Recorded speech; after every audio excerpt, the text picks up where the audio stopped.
Hai, selamat datang di channel Diary April 89. Ayo, subscribe dulu sebelum nonton. Bentar. Kalian belum tekan tuh tombol loncengnya. Tekan dulu dong, biar kalian dapat notifikasi video terbaru. Jangan lupa like juga ya. Terima kasih. Enjoy watching, enjoy listening.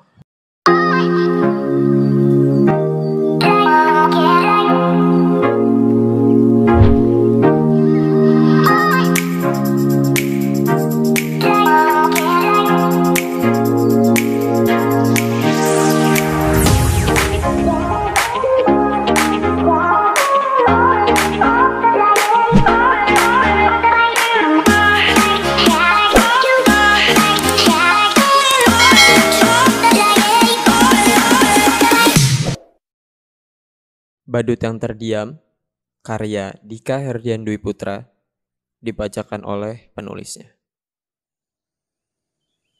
Pagi itu, aku mendengar kabar yang menyedihkan darimu. Tidak secara langsung, namun dari apa yang aku perhatikan. Rasanya selama ini aku selalu memperhatikanmu. Tidak secara langsung, namun dari apa yang kamu sebarkan. Aku sang badut yang terdiam. Pada saat kamu merasakan perasaan itu, aku segera menanyakan kabarmu. Kamu ada apa? Tanyaku. Tidak sebentar menunggu jawaban darimu. 1 jam, 2 jam, bahkan 3 jam pun rasanya tak cukup untuk mendapatkan balasan dari dirimu. Aku tidak merasa sedih ataupun marah, melainkan rasa cemas yang meliputi pikiranku. Jam menunjukkan pukul 4 sore. Dering notif hinggap ke layar ponselku. Bersamaan dengan notif tersebut, rasa senang dan cemas mengikuti. Gak apa-apa kok, jawabmu. Perasaanku sedikit retak melihat balasan itu. Lalu aku pun menguatkan hati untuk melanjutkannya. Seriusan? Tapi kok rasanya kamu lagi ada masalah? Pelan-pelan kamu mulai terbuka dengan perasaanmu. Sebenarnya perasaanku sedang tidak nyaman. Pacarku berselingkuh, katamu. Hah? Kok dia tega hati ngelakuin hal kayak gitu ke kamu? Perasaan terkejut, marah, emosi, dan sedihku bercampur jadi satu.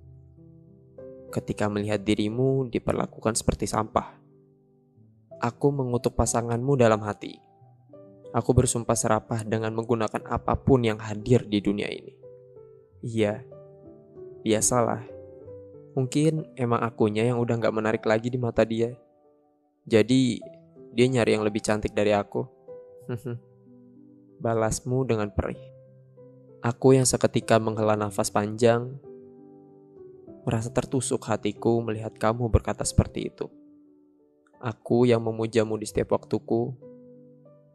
Aku yang selalu mendoakanmu agar kamu mendapatkan apa yang terbaik di hidupmu. Namun semesta tidak mendengarkan itu semua. Kita makan malam keluar yuk sekarang.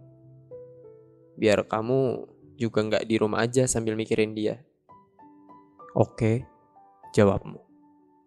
Habis maghrib aku jemput ya, balasku.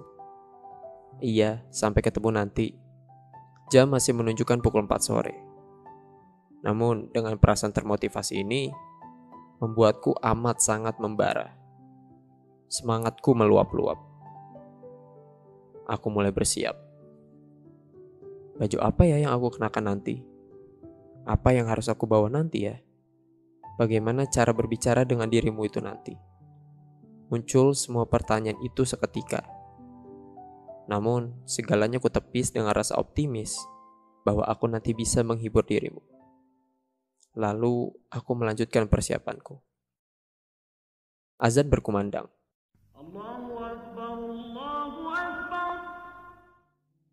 Aku pun melakukan kegiatan beribadah wajibku. Pada sujud terakhirku, aku memanjatkan doa yang tulus padanya. Yang Maha Pengasih, lagi Maha Penyayang. Hamba bersujud padamu, dengan harap bahwa nanti ketika bertemu orang yang hamba cintai, hambamu ini dapat menghibur dirinya dengan baik, sehingga perasaan yang sedang dialaminya dapat pulih walaupun hanya sedikit. Selayaknya dirimu yang tidak menginginkan hamba-hambamu mengalami kesedihan, begitupun hamba yang rendah ini. Hamba tidak ingin melihat dirinya dalam keadaan yang menyedihkan. Panjatku dalam doa. Aku tutup ibadah wajibku dengan tahiyatul akhir dan salam. Berzikir dan berdoa atas kebahagiaan keluarga dan kebahagiaan kamu. Tidak pernah sekalipun aku berharap atas kebahagiaan diriku sendiri. Karena sejatinya, aku dapat bahagia bila melihat orang-orang di sekitar diriku bahagia. Klise dan tidak realistis memang. Tetapi, itulah apa yang aku rasakan selama ini. Pakaian rapi, aroma yang wangi, kujadikan diriku sespesial mungkin di hadapan kamu nanti. Deru mesin motor menyala, dan aku pun berangkat ke rumahmu. Di jalan aku memanjatkan harapan yang sama untuk kesekian kalinya. Ya Tuhan, semoga dia akan lebih baik setelah bertemu denganku nanti. Harapku. Setengah jam berlalu di jalan. Akhirnya aku sampai di depan rumah yang tidak terlalu kecil, namun juga tidak terlalu besar. Rumah nyaman yang kamu tempati, rumah nyaman yang kamu tiduri. Permisi, Clarissa. Clarissa, panggilku. Seorang wanita dengan baju santai tak beraturan, serta mata sembab yang ditutupi kacamata keluar dari pintu rumah, lalu mengatakan, "Iya, sini masuk dulu," katamu. Aku bergegas mengikuti perkataanmu, lalu memasukkan motorku ke dalam teras rumahmu. "Kamu udah siap jalan?" tanyaku. Kamu yang sedikit ragu lalu menjawab, Kayaknya kita nggak usah keluar dulu ya. Kita di sini aja. Aku lagi nggak ngerasa bisa keluar. Kita pesan makanan online aja nggak apa-apa," katamu. "Gak apa-apa kok, senyaman kamu aja," jawabku atas pertanyaanmu dengan senyum kecil. Setelah percakapan tersebut, kita berdua duduk di teras rumahmu selagi menunggu pesanan makanan. Suasana sunyi, kita berdua terdiam. Canggung memang rasanya. Apalagi melihat wajahmu yang murung dan sedih. Aku pun berusaha memecah kesunyian itu dengan sebuah pertanyaan. "Ada yang kamu mau ceritain gak ke aku?" tanyaku. Muncul rasa ragu dalam jawabannya. "Nggak usah dipaksa kok kalau emang kamu belum siap. Seenggaknya aku masih selalu di samping kamu kok kalau kamu butuh aku," jawabku untuk menenangkanmu. "Iya, makasih banyak ya," katamu. Setelahnya, aku pun berbicara banyak kepada kamu. Apapun itu, entah konyol maupun menyebalkan. Aku tumpahkan segalanya pada dirimu dengan harap kamu akan teralihkan dari masalahmu dan mulai terbuka akan perasaanmu sendiri. Tidak lama berselang, delivery makanan pun datang. Kamu mulai menyiapkan keperluan untuk kita berdua gunakan. Makanan dipindahkan dari bungkus ke dalam mangkuk.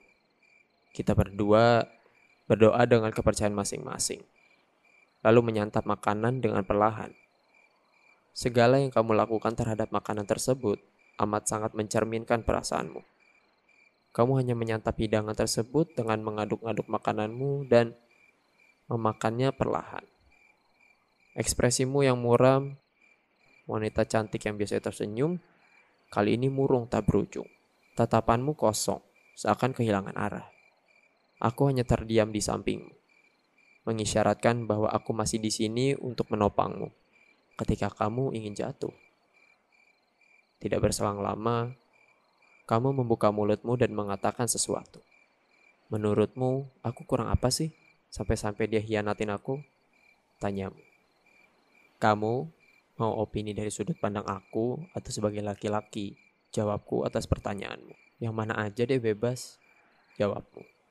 "Buat aku yang dimana aku sebenarnya cowok ya, bukan cowok-cowokan. Secara fisik kamu gak kurang apa-apa. Secara sifat, selama ini aku kenal kamu. Kamu itu sebuah entitas yang menarik. Manis, terus juga lucu. Kamu selalu ketawa kalau ngelakuin kesalahan konyol. Kamu juga gak pernah mikirin apa kata orang lain. Rasanya kamu itu hidup di duniamu sendiri tanpa mikirin apa kata orang lain. Jelasku. Kamu terdiam seakan tidak percaya apa yang aku katakan. Emang sih, omonganku kayaknya gak bisa dipercaya. Soalnya kan aku juga buaya, kayak apa yang sering kamu bilang ke aku. Candaku.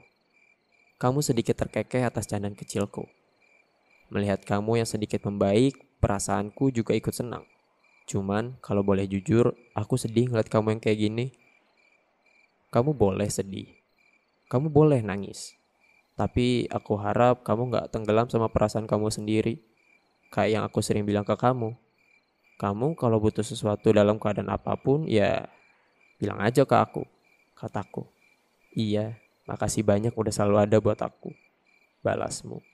Mulai dari perkataan itu, kamu mulai membuka perasaanmu. Kamu mulai bercerita tentang apa yang sebenarnya terjadi antara kamu dengan dia. Jadi, pacarku itu ketemu lagi sama mantannya. Di kafe di mana dia biasa ngumpul sama teman-temannya, katamu. Terus? Jawabku. Mulai dari ketemu itu, mereka berdua jadi sering chatan lagi. Dan lumayan sering ketemu juga untuk sekedar ngobrol-ngobrol aja atau main. Aku tahu mereka ada sesuatu setelah aku gak sengaja ngeliat chat mereka berdua. Rasanya chat mereka berdua itu bukan sekadar teman. Banyak chat yang dia kirim kayak penuh perasaan sayang. Dari poin itu, hati aku remuk. Tapi aku tahan. Cuma nyatanya ini terlalu menyakitkan buat aku tahan, katamu. Aku yang merasa berempati padamu turut merasakan segala perasaan yang kamu alami. Suaramu perlahan berubah lirih. Bicaramu mulai terbata-bata. Matamu mulai berkaca-kaca. Tangismu pun pecah di hadapanku. Secara refleks, aku pun mendekapmu. Nangis aja. Nangis sepuas yang kamu bisa. Kataku. Tangismu semakin menjadi-jadi. Kamu menangis seakan kamu adalah seorang anak yang kehilangan orang tuanya.